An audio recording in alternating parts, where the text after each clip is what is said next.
So this is my 6th TestOut conference. And I can say that every time I've come to these, it's just so great to be around such positive people.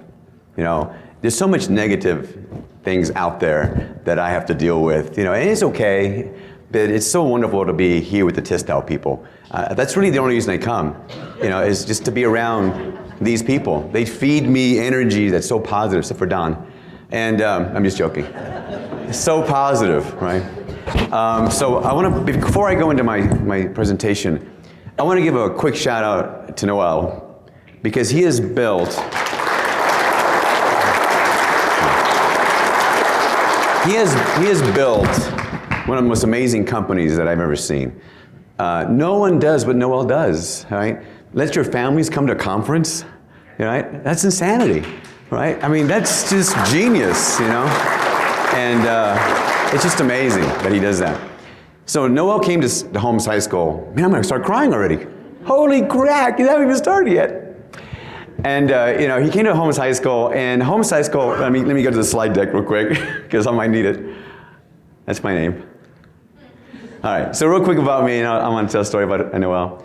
So again, my name is Johnny. I've been in the field 27 years, in the IT field. I graduated from A&M with a degree in engineering, so I have an electrical engineering background. I worked, after that I went to National Instruments. Anybody hear of National Instruments?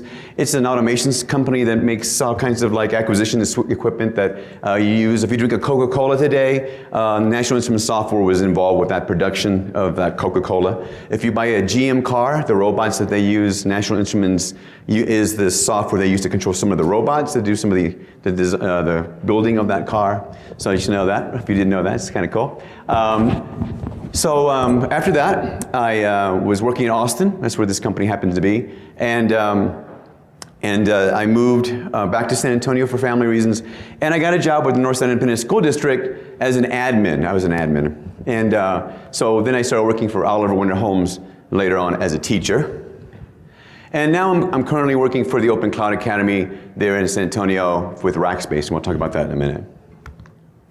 So this is a picture of, an older picture of my kids at Holmes High School. That was the mayor at the time, Mayor Julian Castro. He's running for president right now, so if you didn't know that, he's running for president out of San Antonio. But I picked that picture because I just wanted to show that picture. In those kids around there, it's an actually interesting picture because I was looking at it. I picked it just because I wanted to show Julian there for a second. But actually that picture has 4 rackers in it, 4 people that work for Rackspace. So there's 4 rackers in there. There is 1 person that works for USAA. That has a pointer, right? So this kid, USAA, racker. There's 1 more racker in here, racker, right? Oh, that's who, if you, Rackspace, they work for Rackspace, right? And then this guy's a Navy SEAL. Isn't that amazing, a Navy SEAL, you know? And this guy works for another school district as him. And these are 2 electrical engineers, right there, 2 electrical engineers. They went to UT and became electrical engineers. So again, I just love the picture because there's a lot of success in that picture. It wasn't for everyone, but a lot of them went on to do some amazing things. So Holmes High School was a Title I school, which means, and we were a real Title I school, which means every student got a free lunch. We weren't free and reduced, we were free. There's a big difference for those who don't know that. A lot of schools say that we're Title I, but to be truly Title I, everybody gets a free lunch, okay? I established the program in 2004, and that's when I began the program. It was like 2003, 2004, and my focus was certifications right out of the box. Right? I didn't want to do anything unless it had value, super high value. So now I'm going back to Noel. So Noel heard about our program because I just love TestOut. I've been accused of actually working for TestOut. Because people think, do you get stock? Do you have stock in TestOut? Or are they giving you under the table? Because I rave about it all the time. Everywhere I've ever worked, I have brought TestOut with me. So when I worked for the community colleges, I brought TestOut with me. When I went to Rackspace, I brought TestOut with me. Everywhere I've gone, I've said, if you want me to work here, you have to implement TestOut. Because there is no better tool on the market for delivering this content. There's just no better. I've seen them all. I've worked with everything. And it's the best thing on the market, right? So Noel came up and he gave a speech to my kids. And we had all my students in a big room like this. I think I had 100 kids in the room. There's a bunch of kids. And the first thing that was, the kids were shocked because, again, Holmes High School is in a neighborhood that's mostly Hispanic. It's 98% Hispanic neighborhood. And again, it's a lower economic neighborhood. And when they saw Noel come on stage, they were like, because they would go, who's this guy? Who's this guy's going to talk to us today? High school kids, their attitude, and at Holmes it was times 10. The attitude was times 10 with everything, Who is this guy? What do you want to say to, And he came on stage and the kids were like, hey, wow, who is this guy? Noel Bell, right? And Noel said his story. And within a few minutes, kids were weeping at his story. Because in their minds, they were like, I can do that. I could be there. Because it's weird when you see other people and you don't think you can do these type of things. And I would always preach to the kids, you can do this. This is something for you. You can be a highly paid, highly skilled professional. And because their parents are all construction workers, or they run taco trucks, or they're in prison, right? And in their minds, they don't think this is for them, And then Noel came up and just floored them. I mean, the kids talked about it for weeks. So I just want to give a quick shout out to Noel. The change he made in these kids' lives, you can't even quantify it, right? You can't even quantify it.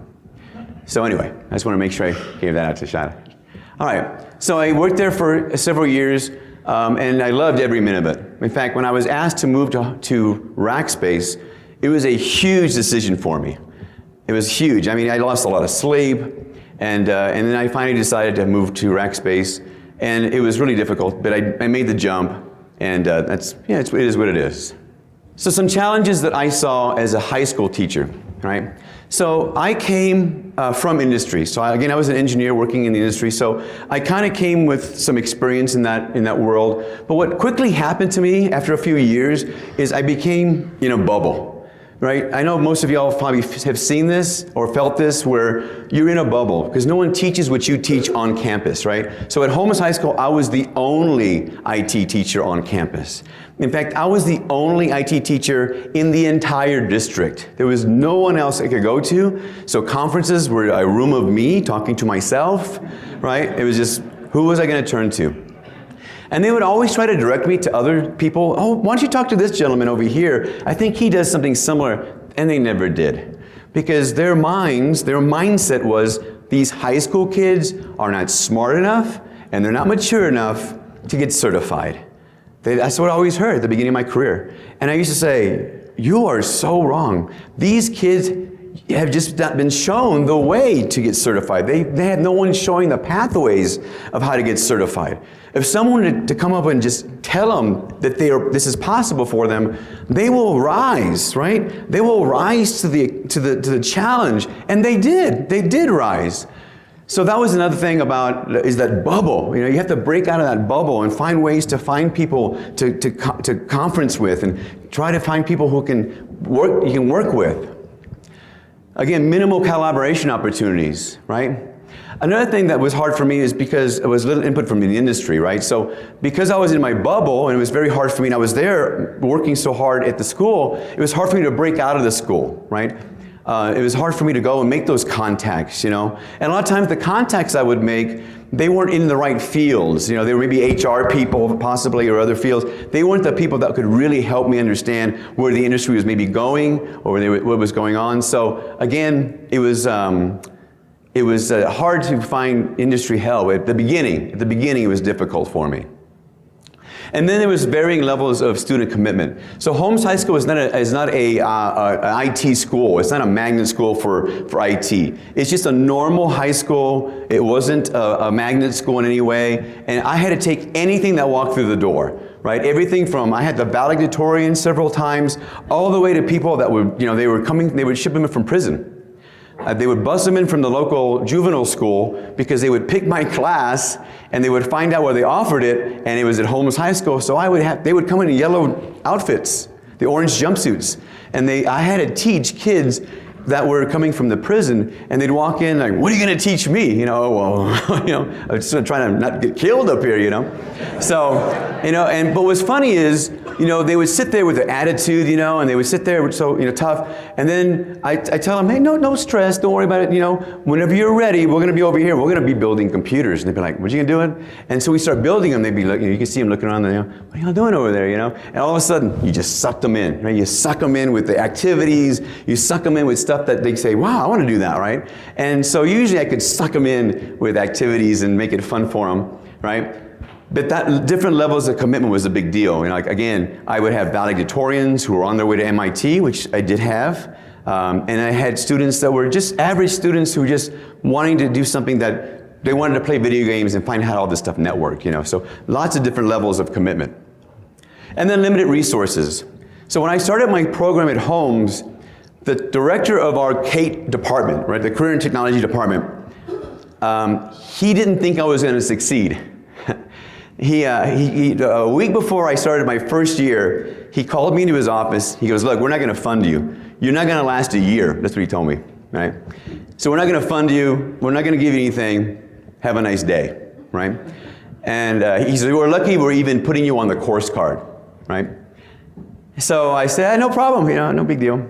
So when I started my program, I had absolutely nothing. We had no books, we had no computers, we had no desks. I had to make calls to friends to donate computers, and I found a book in our repository there at the district that covered AC repair, air conditioning repair, right, air conditioning repair. It had a little section on AC, DC electronics, and the very end was a very small chapter on computers, and that was my first book, right? And with that book, we had the desks were from the auto shop. They had canceled our small engine repair shop class, and that's the tables I got. And they were full of oil. And my very first years of the kids coming in, I had them take them outside, and we had to hose them all down and scrub the oil off the desks. And that's what we used for our very first year in the class. And what was funny is I was actually happy it happened that way, because I knew I was going to grow this program to something that was going to be great. And I wanted to be able to say, you gave me nothing, and we grew it from that. And it was really just because of the kids. The kids bought into the program hard, because I promised them that they would just follow me and just kind of kept on, you know, a little Piper. If you just follow me, I promise you, you will pay off, right? And sure enough, that's how it happened, right? A couple of kids got certified, they got hired on to big companies in San Antonio, and all of a sudden, word spread like wildfire. Mr. C can teach you skills that will get you a job. And again, with a Title I school, these kids are living in houses with no electricity and no running water sometimes. That idea that I can make money off this material, oh my God, it was just like wildfire. My class just doubled in size overnight. And we went from, well, let me show you the success. We went from going one certification, which was the A+, to offering A+, Network Plus, Security Plus, and Linux Plus, and the Cisco CCNA. Now these are all CompTIA and Cisco certifications. Our Security Plus certification, we had 100% pass rate. No one ever failed our Security Plus at Holmes High School. Linux Plus, 100%. No one ever failed a Linux Plus certification at Holmes High School. At Network Plus, we had like a 70% pass rate. A+, it was 60%. That's a really hard test. The two tests, it's really hard. But the CCNA was my biggest, proudest one. Cisco CCNA, we had an 80% pass rate at Holmes High School. Right.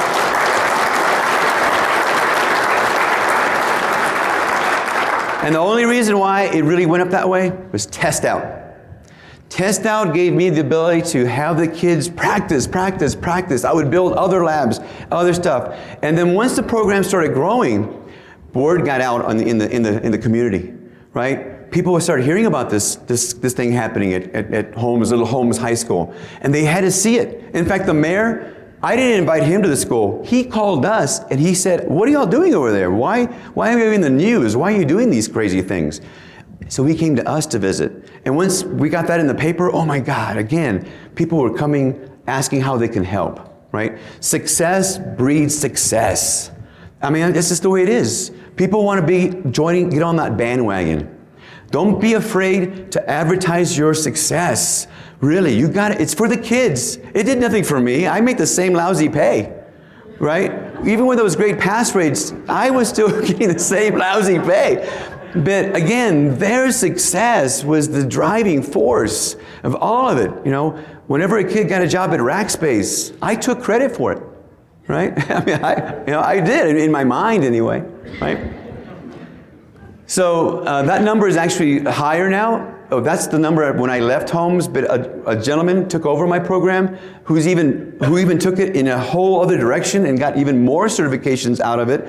So that number is much higher than 200 students getting certified at Holmes High School. It's much higher than that, actually. He was a younger teacher who came in and he brought some really wonderful ideas, and he's just taken that program even higher than I even dreamt of taking it. We were also part of Cyber Patriot. How many people are in Cyber Patriot right now? Oh my God, join Cyber Patriot, everybody. It is a wonderful, wonderful program. It's a great way to test skill levels for your students. It is such fun. My kids loved it. I started with 5 students the first year, and by the time I left Holmes High School, we had about 75 kids in the Cyber Patriot team. And now it's even bigger since I mean, that was 4 years ago. I left 4 years ago. It's even bigger now because it is just a fun thing to do. Cyber Patriot is just, I think, a wonderful program that you can test skill levels, and it's high-level skills. It is not easy to compete. It's not easy to compete in this, and it's a wonderful thing, I think. So check into it, Cyber Patriot. I also created internship opportunities, Accenture, Twang. Twang was a company that's so crazy, they make beer salt. They make beer salt, and they were close to Holmes High School, and the CEO of Twang heard about the program, and he just loved it, and he used to donate so much of his time to help the kids get motivated. He was a motivational speaker. He's a wonderful man, and he donated equipment to our program. Just a wonderful person. And then Rackspace also joined on the bandwagon at Holmes and helped me quite a bit. They donated some equipment to me, and not only that, but they also donated some time with some of the engineers to help me with my program. So it was just a win-win with Rackspace. So here we go. So from academia to that. Okay. Now I know this sounds crazy, but at Rackspace, this is a short beard. I'm serious. I'm not joking. This is a short beard at Rackspace. In fact, the guy who co-teaches with me, because my program is a strand where I teach part of it, another teacher. His beard is down to like his button right here. He'd be down here. I joke you not, he's this big old Viking, Kobe Coleman, this huge beard, you know. So yeah, so from that to that. So the Open Cloud Academy is a boot camp style technical training facility, and this was the problem. So San Antonio was not a mecca for IT talent, right? So Rackspace is headquartered out of San Antonio. If you don't know who Rackspace is, it's a cloud company. It's a cloud company, just like all the other cloud companies that are coming out. And we offer server space and other things like the other products. And at the time, they were having a real problem getting IT skilled help, right? So they decided to build a school in San Antonio so that they could develop that talent locally, because they found that when they were bringing people in from San Francisco or from Silicon Valley or from really cool places, San Antonio is really nice, it's a beautiful town, but it's not San Francisco. So people would come in, they stay a couple years, and they go back. We were wasting a lot of money doing that. So we decided to open up this boot camp, this school. Again, it was started in 2013. I started the very first year it opened. That's when I started teaching for them. But I was also teaching at Holmes, so I was doing double duty, teaching all day at Holmes, teaching at night at Rackspace. 800 graduates so far, and we certify in Network Plus, Security Plus. We do Cisco CCNA, and I don't want to brag, but I'm going to do it anyway. 100% pass rate on the CCNA. But it is not the first try. First try was 80%, then second try we 100% for the CCNA. So we had a super successful CCNA record, and then our Red Hat certification also. And so we have about 70% in employment. Almost all our graduates go straight to Rackspace. So Rackspace picks out the cream of the crop, and then the rest go to other companies that are coming into San Antonio. It's a pretty vibrant IT community there at San Antonio that's been bubbling up. So some of the biggest differences that I have from being from working at Holmes High School to coming to the OCA is just this team collaboration. It's so wonderful to have that type of collaboration now. When I was at Holmes, I had very few opportunities to collaborate. Now I've got so many opportunities to collaborate. You know, Dana and I were talking when I first got here. Dana is a good friend of a gentleman named Aaron Hackney. Aaron Hackney is a racker, he's a Rackspace employee, who is just a genius. He's a genius. That's the only way you can describe this guy. And I get access to his brain. You know, and so I can just call him and say, hey Aaron, what do you think about doing this type of, oh no, don't do it that way. That's not how we do it in the real world. This is how we do it in the real world. Oh, thank you, right? He is such a wealth of information, and I get to tap into that. I feel very lucky to have that opportunity. Industry input. Another thing is because we are feeding other companies with people, right, for employment, they're coming to us and they're saying, you know, we really like your people, but could you change your curriculum in these ways? And we're like, well, of course we can. Right? And we're able to change and adapt. I know that's very difficult at like community colleges to be able to steer that big boat a certain way, but for us it's very easy to adapt and change because we're not really tied to any set curriculum. We can change and adapt pretty quickly. Another thing is I had no idea how hiring trends were going when I was at Holmes High School, right? In my mind, you apply for a job, you put your resume in, you wait for a callback. Those days don't exist anymore really in the IT field. So to let you know how it happens now, most of the time you're submitting your resumes and then you're going into a database and a computer is picking out keywords. So if your students are looking for jobs, I'm sure you probably know this, right? You know this, they're looking for keywords. Making sure certain keywords are inside your students' resumes is so important, right? So making sure they have those keywords in there, especially their skills. They're listing their skills, but they can't just list them like generically. They have to list them more in like things they've done.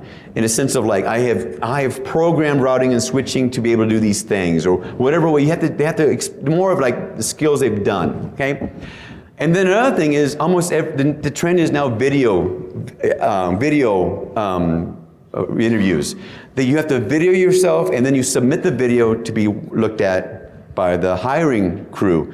So that's another thing that's changed. So most students, you're probably not going to get an interview with a person the first time. It's going to be a video. Companies like HireVue, anybody hear of HireVue? HireVue, they're a company that does video hiring systems, and Rackspace and other companies in San Antonio are moving to these systems. So the students have to practice looking at a camera, being able to speak to the camera, and do their interviews on that way. So that's a skill. I know it sounds crazy, but we were seeing a real problem at the OCA with students being able to do that type of interview. It's really challenging. It's harder than you think to sit there in front of a camera and talk to your computer when no one's around.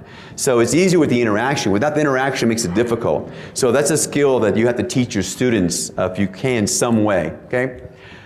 And then beyond soft skills. I'm going to talk about that more in a second, but beyond soft skills. The idea of communication as the only soft skill now is kind of over, right? There's soft skills that have developed into a whole different genre, a whole different way, and it's important to sprinkle that in your curriculum if you can, throughout your curriculum. You can't have, we're going to have a week of like interview skills. It has to be sprinkled out throughout your curriculum because it's really more than you think has to be placed on these students. There's more to it. And then for me, revenue-focused business. When I was at Holmes, I never had to worry about the bottom line. Now I'm afraid I'm in a business and I have to think about the bottom line. So that was a big difference coming from a teacher at Holmes High School. I never thought about how much this was costing. This was, it was just fundraising and things. Now it's all money, which is cool, but it's a different way of, looking at your curriculum, a different way of looking at your pass rates. So it's important to think about it. Okay, so preparing students for the workplace, really important to understand the pulse of where the industry is heading, right? You want to make sure that your curriculum is relevant, and the only way to make sure it's relevant is to make sure you understand where the industry is going. That can be a challenge, right? It's important to keep up with local companies and what skill sets your students are going to need, and I'm sure all of y'all are doing it already, trending out what skills local companies are needing, and it's important to understand what your local companies are doing. Right? It's important to understand, are all of my local companies Windows boxes? Are they doing Linux boxes? Are they doing Cisco equipment? What type of firewalls are they running? Are they doing Juniper equipment? Are they running Cisco ASAs? All of that is really important because you want to be able to tell your students, hey look, this is what you're going to see when you get out there. I can train you on this device and you can get certified, but they'll get out, and if the local industry is not using this equipment, then what good is that stuff going to do for them, right? It's really important to understand what the local companies are doing, what equipment they're utilizing, what versions they're utilizing or doing. Are they Red Hat, right? So it's important to understand what's going on in your field. And that's hard to do as a high school teacher. I know, especially your first year, you're like, Johnny, how am I going to do that? I don't know, right?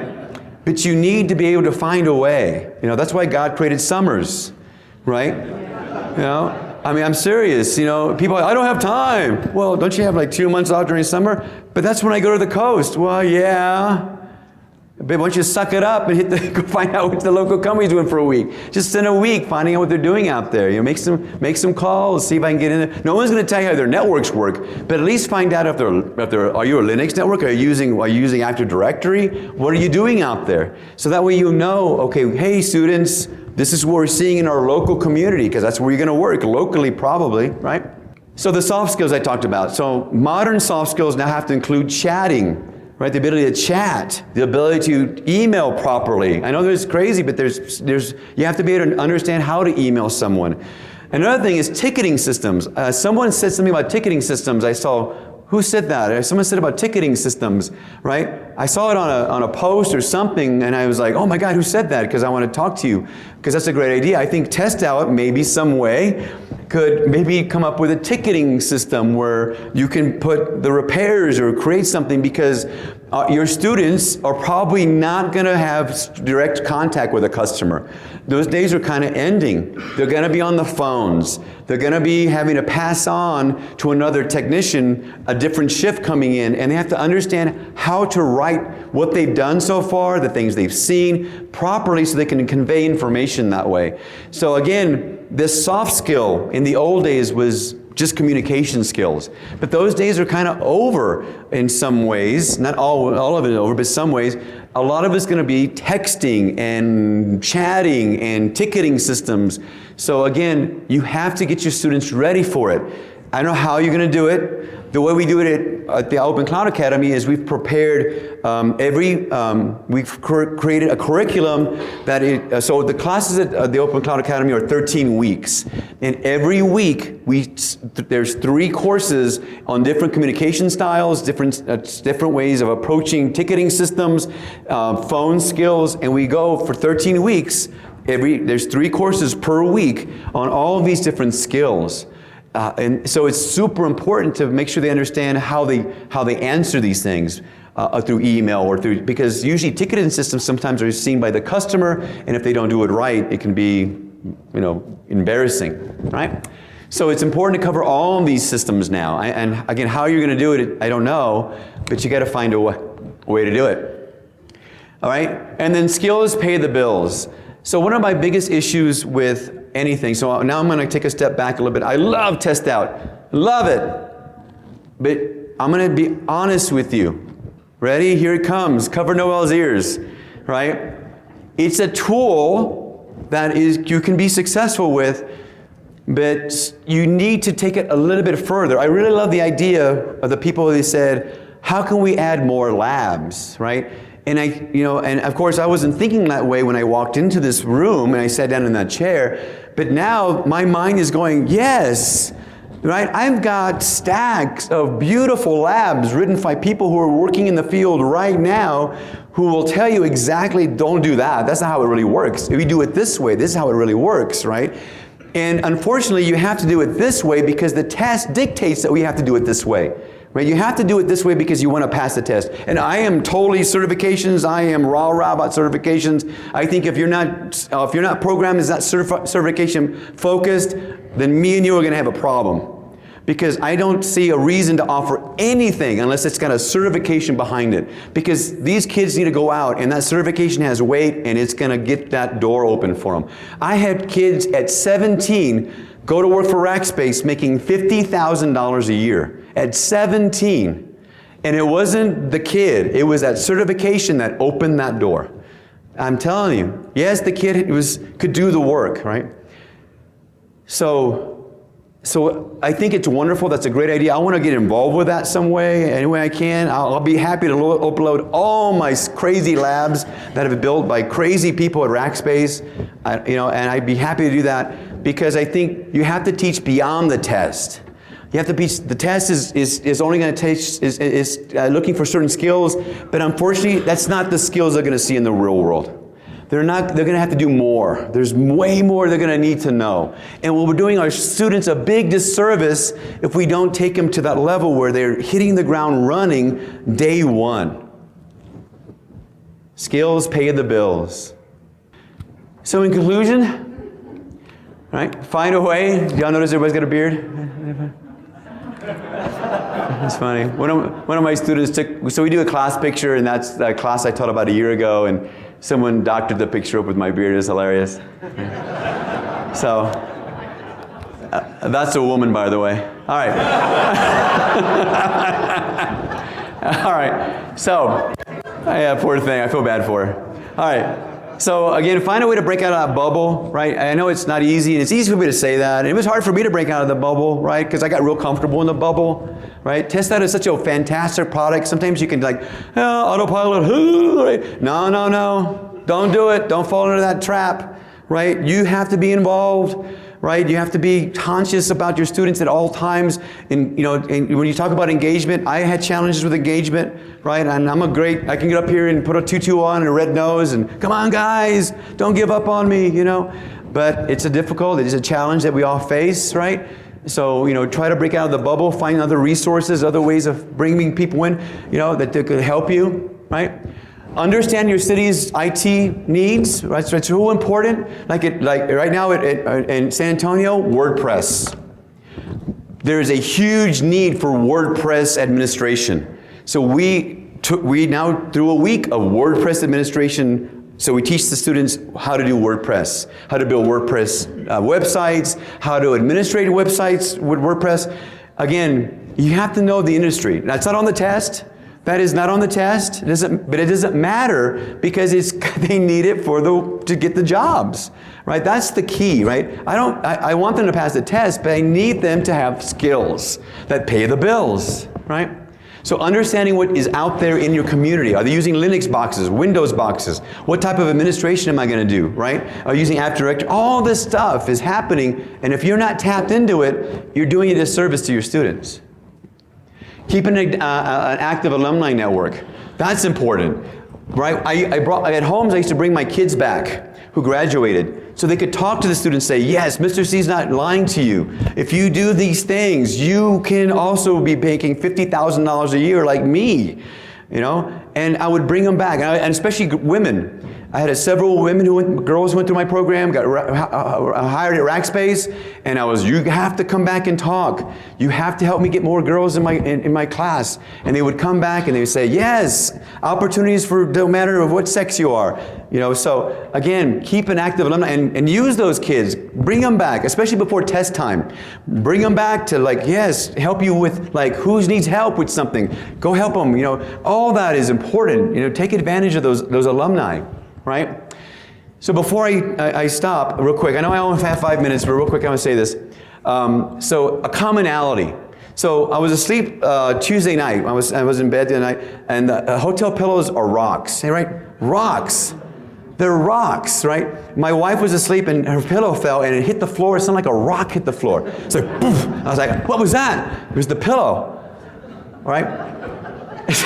So they're rocks. So I haven't slept this week, right? They're rocks. So Tuesday I was kind of semi-quasi asleep on this rock of a pillow, and I said, what is a common thing I've seen between my high school kids and my adults now that I teach? Because I teach adults. I teach anything from 19-year-old or 18-year-old adults, and all the way. My oldest student so far has been 60, a 60-year-old man who wanted to change careers. Right? So cool beans. And so what is the common thing that I saw in the high school kids and the adults? And I can tell you what it is. I know what they're looking for. I know what they want. Passion. Passion. You guys have to show how incredible it is to work in this field. I tell my homes kids and I tell my adult students, I have been in this field for 27 years. I have yet to wake up not wanting to go to work. I love what I do, right? I also tell them this story. So when I begin my classes, I begin the same way. I've been doing the same way for 16 years. My first week of class, I explain the importance of certifications and building this certification and making yourself valuable, right? And I also talk about the future and how the future is going to be coming, things that are coming down the pipe, orchestration and things that are going to be needed. You better know a little bit of Python, you better know things. So I tell them what's coming down the pipe, things that are going to be in the future, not to scare them, but to let them be aware of these things that are happening, right? And then I teach the course. And then on my last week, I give them the 2 speech. And I did it for every year at Holmes High School at the end of the school year, and I do it at the Open Cloud Academy. And I tell them, if you take 10 people, right? So this is how I end all my classes. You take 10 people, 8 people out of the 10 wake up every day to a job they hate. To a job they do it because they need the paycheck.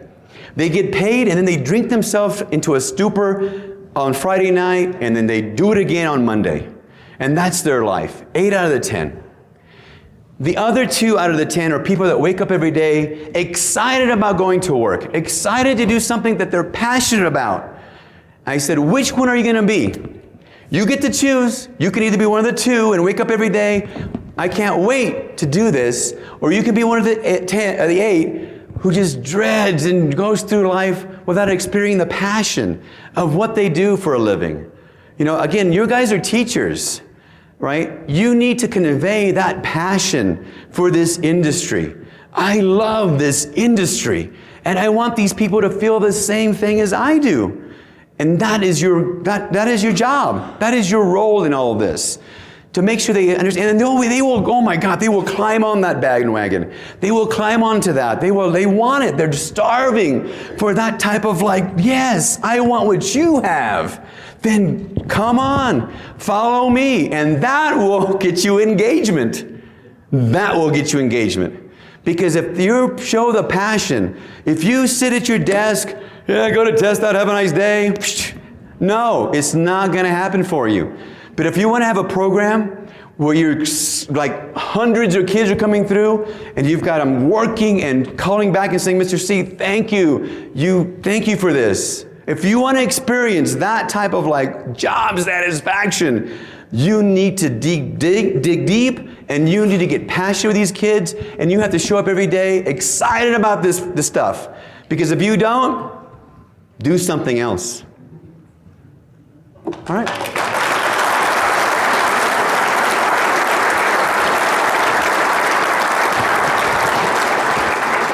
Questions?